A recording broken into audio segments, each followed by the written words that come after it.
اسد صاحب اچھا نماز بولی تبرک میں مجھ کو کیا دیں گے؟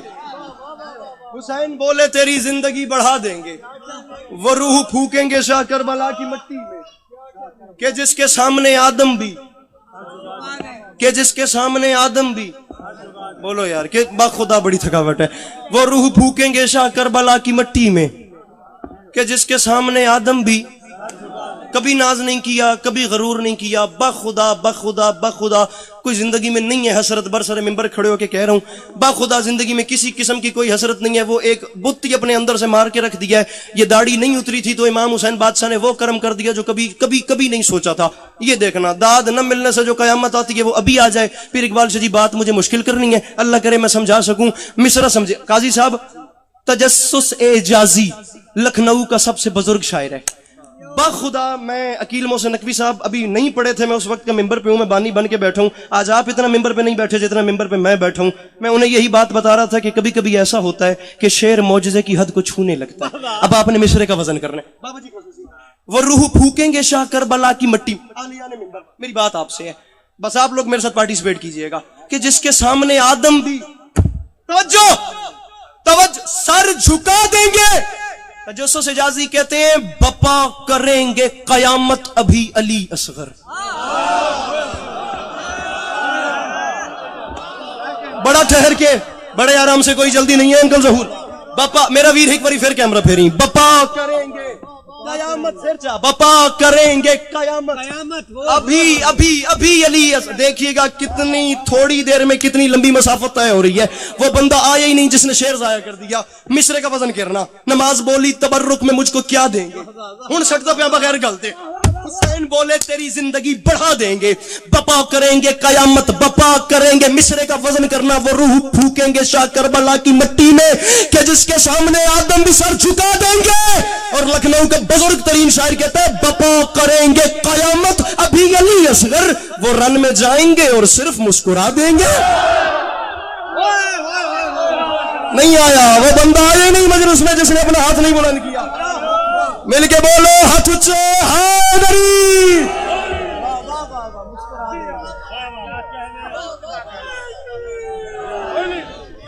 بپا کرنا نا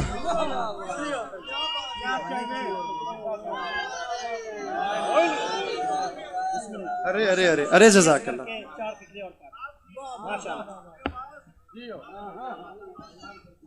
انشاءاللہ سالار وین آپ سب آئیے گا، 25 مارچ ضرور آئیے گا، ارے آ جائیں بیٹھیے گا نہیں، اب کھڑے رہیں، ہو سکتا ہے میں یہی ممبر چھوڑ دوں۔ بپا کریں گے قیامت ابھی، شاعر ہے نا خود، مصرے کا وزن کریں، بپا کریں گے قیامت ابھی علی اصغر، وہ رن لڑا بھیڑا کھپاں کے کراں، میں بات گلدستہ بنا کے پھینک رہا ہوں، ان کا اپنا مقدر میرا اپنا نصیب، بپا کریں گے قیامت۔ میں آج کل کے شعراء کو بخدا نہیں پڑھتا، میں خود لکھتا ہوں، اگر خود نہ لکھ سکوں تو مصحفی، سودا، درد، آتش، غالب، ذوق، انیس، دبیر، داغ، جوش، جگر، فراق، ساحر، منیر، فیض، فراز، محسن نقوی، جون ایلیا، یہاں پہ آ کے یہ سلسلہ تمام ہوتا ہے۔ میں یا اساتذہ کو پڑھتا ہوں یا پچھلی صدی کے کلاسیکل شعراء کو پڑھتا ہوں، بڑی باریک بینی سے مصرے کا وزن کرتا ہوں۔ اس نے کہا تھا یہ تجربات کتابوں میں تھوڑی لکھے تھے، بہت سے سال لگے، سال بھی جوانی کے ہیں۔ میری بات آپ کو سمجھ آ رہی ہے؟ مصرے کا وزن کیجئے گا۔ بابا اقبال صاحب میں کہنا کیا چاہ رہا ہوں، بابا کرے مرشد جی قافیہ ہے، کیا دیں گے، زندگی بڑھا دیں گے، جس کے سامنے آدم بھی سر جھکا دیں گے، وہ رن میں جائیں گے، اور صرف ادھر دیکھنا ہے، صرف یہ اٹھ کے بولے بات تھوڑی ہے، بات بڑی ہے، ہو سکتا ہے یہی سلام کر جاؤں کہ جس کے سامنے آدم بھی سر جھکا دیں گے، وہ رن میں جائیں گے اور صرف مسکرا دیں گے۔ اور مصرع در بطول کے دشمن جہاں پہ رہتے ہیں، در بطول کے دشمن جہاں پہ رہتے ہیں، وہاں جب آگ لگے گی تو ہم ہوا دیں گے۔ ذرا کھاندہ حسین دا مل کے بولو سخینہ کلندر، پڑھوں تھوڑا سا میرا راہ ڈکی، 5 منٹ اور پڑھتے ہیں یار، میرے میں ہمت نہیں ہے اب قاضی۔ بپا وہ کریں گے قیامت ابھی علی اصغر، وہ رن میں جائیں گے اور صرف مسکرا دیں گے۔ درے بطول کے دشمن جہاں پہ رہتے ہیں، وہاں جب آگ لگے گی تو ہم بخدا اہل بیت کے گھر کی جو ثنا ہے نا، اس کی لائن ہی اور ہے. اگر لائن ایک ہوتی تو انیس اور غالب ایک لائن میں کھڑے ہوتے. یہی وجہ ہے کہ جو لفظیں غزل کی دنیا میں رائج ہیں وہ سرزمین مرثیہ میں ان کی اجازت نہیں ہے. آپ نے الفاظ کا وزن کرنا ہے کہ میں کہنا کیا چاہ رہا ہوں. پیر اقبال سے جی خصوصی مولانا بلال کاظمی صاحب کی نظم ہے، مجھے مولا کی قسم پرسوں کوئی کچھ دن گزر گئے، کوئی 20 منٹ کی کال تھی ان کے ساتھ، 18 منٹ میرے خیال سے میں شعروں کی داد ہی دیتا رہا. اس بندے نے ایک ذاتی کنیکشن پڑھا ہے ذاکر کا اور مولا کا. جب ذاکر ممبر پہ ہوتا ہے وہ حالت قاضی صاحب نہیں سر پھینکیں، سر اٹھائیں. اب مجھے کھڑا جو کیا تو کم از کم میرے ساتھ تعاون، مجھے موٹیویٹ کریں. خدا میرے میں ہمت نہیں ہے. اس نے عجیب بات کر دی چوتھے مصرے کی، آپ نے دیکھنی ہے سینسٹیوٹی کہاں جا رہی ہے. مصرع جستجو فضائل میں کرتا رہوں، مجھ کو قرآن رستہ دکھاتا رہے، خون دل سے میں اشعار کہتا رہوں، آسمانوں سے مضمون آتا رہے، اور میرے مولا باہنر کیمیاگر ابو ذر تیرا میری مٹی کو سونا بناتا رہے. میں قصیدہ تیرا گنگناتا رہوں، تو مجھے دیکھ کر مسکراتا رہے. ہائے ہائے ہائے ہائے، ملتان میں تیرے معیار کو سلام کروں یار. میں قصیدہ، ہائے ہائے ہائے، مقدر بھول گئے ہیں اس لیے ہر سے چھوڑ دیتی. میں قصیدہ تیرا، باخدا وقت ہی نہیں ہے، میں نے شعر پڑھنا ہی چھوڑ دیا. اب وقت ہی نہیں تھا کہ میں قرآن کی آیت اور تفسیر کو لے کے خطابت کرتا. میں شعر تبرکن پڑھوں. میں قصیدہ تیرا گنگناتا رہوں. دیکھ کر چاچا جی مسکراتا حاطف غیبی، تو مجھے دے گل میری نہ نالے ہون جڑے اتھے کھلن. یہ جو آپ کھڑے ہوئے سردار ہیں، میری بات آپ سے ہے، ان سب پہ میں مطمئن ہوں یہ میرے ساتھ ریڈی ہیں پرواز کے لیے. میں قصیدہ تیرا گنگناتا رہوں، تو مجھے دیکھ کر سچویشن مسکراتا رہے. پھر اسی بیچ کانوں میں حاطف کہے، سر اٹھا دیکھ ابر کرم چھا گیا، تجھ سے راضی ہوا بادشاہ نجف، فاطمہ کو قصیدہ پسند آ گیا. ملتان یار مصرع پڑھا تھا میں نے، ملتان میں نے شعر پڑھا تھا میرا بھیرا. تجھ سے راضی ہوا بادشاہ نجف، ابھی نہیں، فاطمہ کو قصیدہ.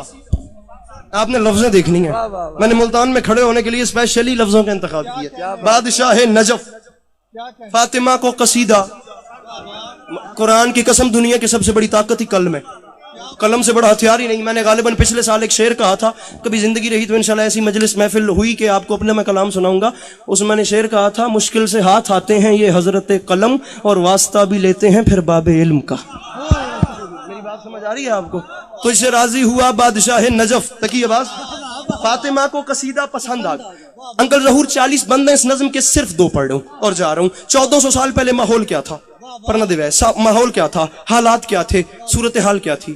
میری جان یہ 2022 ہے، یہ 2000 نہیں، 1990 نہیں ہے. جو بات نہ سمجھ آئے چاند اٹھ کے سوال کرنا ہے کہ یار تم نے بات کی ہے مجھے سمجھاؤ، اور اگر سمجھو تو پھر اس کا حق بھی ادا کرنا ہے. ٹھیک ہے، اب یہ ادھار والا زمانہ ہی نہیں ہے، بھاگ کے جانے والا دور ہی نہیں ہے. وہ سامنے ویڈیو بن رہی ہے، اسپیکر پہ منہ ہے، کہاں جانا ہے؟ تسی بیٹھو، تسی حق نہ رکھے آئے. 1400 سال پہلے ماحول کیا تھا؟ یہ زمانہ تو پچھلے دنوں کی طرح آج تک بت پرستی سے مانوس تھا. منافقون دوسرے مصرع ثانی میں بند ہے.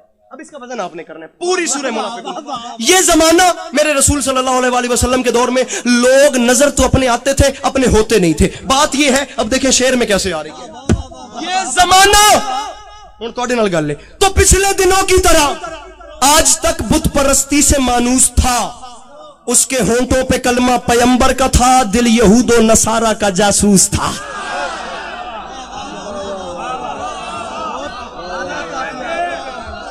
کھڑوں میں بڑے آرام سے کھڑوں، باخدا بڑے آرام سے کھڑوں میں. اب یہاں سے بھی اتر گیا تو کسی نے یہ نہیں کہنا کہ اس کو داد نہیں ملی، مگر کم از کم میرا اینڈ خراب نہ کرنا. یہ زمانہ تو پچھلے دنوں کی طرح آج تک بت پرستی سے مانوس تھا. اس کے ہونٹوں پہ کلمہ پیمبر کا تھا، دل یہود و نصارہ کا جاسوس تھا. قاضی صاحب لغت کھولیے اور قافیے کا مطلب ڈھونڈیے. مصرع کیا ہے؟ جو انگوٹھا نشانی کے قابل نہ تھا وہ خیالوں میں استاد قاموس تھا. پیر اقبال شاہ جی، جو انگوٹھا نشانی کے قابل نہ تھا وہ خیالوں میں استاد قاموس تھا. حجرہ قلب سے عقل کے صحن تک ہر طرف ہر جگہ شور ناقوس تھا. مکمل حالات خراب تھے، مکمل صورتحال گڑبڑ تھی، بگڑی ہوئی تھی. اس میں ہوا کیا؟ حجرہ قلب سے، میں اس بندے کے سر پہ آ جاؤں گا جس نے میری محنت ضائع کی تھی. یہ بات، عقل کے صحن تک ہر طرف ہر جگہ شور ناقوس تھا. پھر سچ تو یہ ہے بقول انیس سخن، جب شریعت کا ایسا شناسہ ملے وہ نبی اپنی قسمت پہ جھومے نہ کیوں جس کو شبیر جیسا نواسا ملا. ہائے ہائے ہائے ہائے، وہ نبی اپنی قسمت پہ جھوما ہوا جس کو شبیر جیسا، جس کو شبیر جیسا، جس کو شبیر جیسا. دیکھنا میں اکیلا نہ رہ جاؤں، باخدا دیکھنا آخری 6 لائنیں میں پڑھ رہا ہوں، دیکھنا کہیں میں اکیلا نہ رہ جاؤں، اتنے بڑے مجمع میں میں غیر حاضر نہ ہو جاؤں. قاضی صاحب مرزا محمد رفیع سودا نے، غالب کے دادوں کی جگہ وہ شاعر تھا میر حسن دہلوی جو انیس کے دادا تھے ان کا ہم زمان تھا، اس نے 400 سال پہلے ایک شعر لکھا تھا. دیکھا میں قصر فریدوں کے در اوپر ایک شخص، ہلکا زن ہو کے پکارا کوئی یہاں ہے کہ نہیں. انج نہ ہوئے کہ میں تھے حقل نہ رہ بنیا. وہ جو انگوٹھا نشانی کے قابل نہ تھا وہ خیالوں میں استاد کاموس تھا. مولا حسین آ گئے 10 محرم 61 ہجری کربلا کا میدان، میرے مولا سامنے آ گئے. فرمایا کوفی ہو، شامی ہو، تم ہم سے لڑنے آئے ہو. فرمایا مجھے پہچانو، میرا نام حسین ہے. فرمایا مجھے پہچانو. فرمایا مجھے، آپ سامنے سے آواز آئی حسین دھمکی بعد میں دینا. حسین پہلے ایک بار ہماری تعداد پہ غور کر. حسین ہم اتنے ہیں کہ تجھے یہاں سے واپس نہ جانے دیں. ہم اتنے ہیں کہ تجھے یہاں سے واپس نہ پھڑا پھاڑ صدا لگائی میرے امام نے. 9 لاکھ بدن میں تھر تھری پیدا ہوئی. فرمایا تم کون ہوتے ہو مجھے واپس نہ جانے دینے والے؟ فرمایا میں حسین اگر چاہوں نا تو تم 9 لاکھ کو جہنم بھیجنے کے لیے مجھے صرف جنازے کی نیت کرنی پڑے گی. نہیں آیا وہ بندہ، نہیں آیا. تمہیں نہ جہنم بھیجنے کا، ہاتھ نیچے نہ کرنا، مصرع قبول کرنا. تمہیں جہنم بھیجنے کے لیے مجھے صرف جنازے کی نیت کرنی پڑے گی، لیکن میری مجبوری ہے کیونکہ تم حرامیوں کا جنازہ پڑھنا ہی حرام ہوگا. قاسم فرمایا تم شامیوں کا جنازہ پڑھنا ہی حرام. فرمایا ہم سے لڑنے آئے ہو. بہت خوب. اب قاضی صاحب پورا سال جلسے پڑھنے پڑتے ہیں اتنی بڑی مجلس کروانے کے لیے. میں سمجھ رہا ہوں آپ کی کتنی بڑی محنت ہے، مالک مزید توفیقات خیر میں اضافہ فرمائے. لیکن کچھ نہیں کچھ نہیں کچھ نہیں. لا الہ الا اللہ محمد رسول اللہ علی ولی اللہ واللہ باللہ سمت اللہ شرعی قسم ممبر پہ اٹھائیے یار روزے واجب ہو جاتے ہیں. مجھے یاد ہی نہیں پڑتا 2-3 شعبان کی درمیانی رات تھی، کراچی انچولی، ابھی باوت پیر اقبال شاہ جی سرکار، کچھ نہیں تو 1.25 لاکھ کا مجمع آپ کے بیٹے کے سامنے بیٹھا تھا، انچولی میں بھی کراچی کورنگی میں بھی. ان دونوں جگہوں پہ بابا جی میں نے جشنوں کے اختتام یہاں پہ کیے. مولا کی قسم بابا جی مصرع پڑھ کے آپ کا نوکر کھڑا ہو گیا اور پوری کراچی کتنی دیر بولتی رہی مجھے یاد نہیں پڑتا. میں تھکا ہوں، میں وہ منظر یاد کروں میں سر دھننے لگ جاتا ہوں، میری تھکاوٹ اتر جاتی ہے. ملتان کیا میں نے نہیں لڑنا، میں ایسے ہی پڑھتے پڑھتے ممبر چھوڑ جاؤں گا. تو میرے بات سوچے گا میں نے کیا کہا ہے. حسین نے کہا ہم سے لڑنے آئے ہو، پہلے میری بات یاد رکھنا. شامیوں میرا اعلان ہے، جتنے ابتر ہو تم، جتنے اسفر ہو تم، کوئی کردار اتنا گھنونا نہیں. ایک پتھر کو کہتے ہو موتی ہے یہ اور سونے کو کہتے ہو سونا نہیں. فرمایا ایسے فرعون پر تو بڑی جلدی، ایسے فرعون پر تم نے تکیہ کیا، پاس خود جس کے تکیہ بچھونا نہیں. اب میرے قہر سے جو بچا لے تمہیں اس زمین پر کوئی ایسا کونا نہیں. اب میرے قہر سے جو بچا لے تمہیں، اب میرے قہر سے جو میرے کول آ جاؤ، اب میرے قہر سے. قاضی صاحب یہ پبلک اٹھے بھی تو تاکہ بات مجھے لمحہ دینا. اب میرے قہر سے بابا جی ایک جملہ کہہ کے حسین نے جنگ جیت کے لے گئے اسی جملے پہ.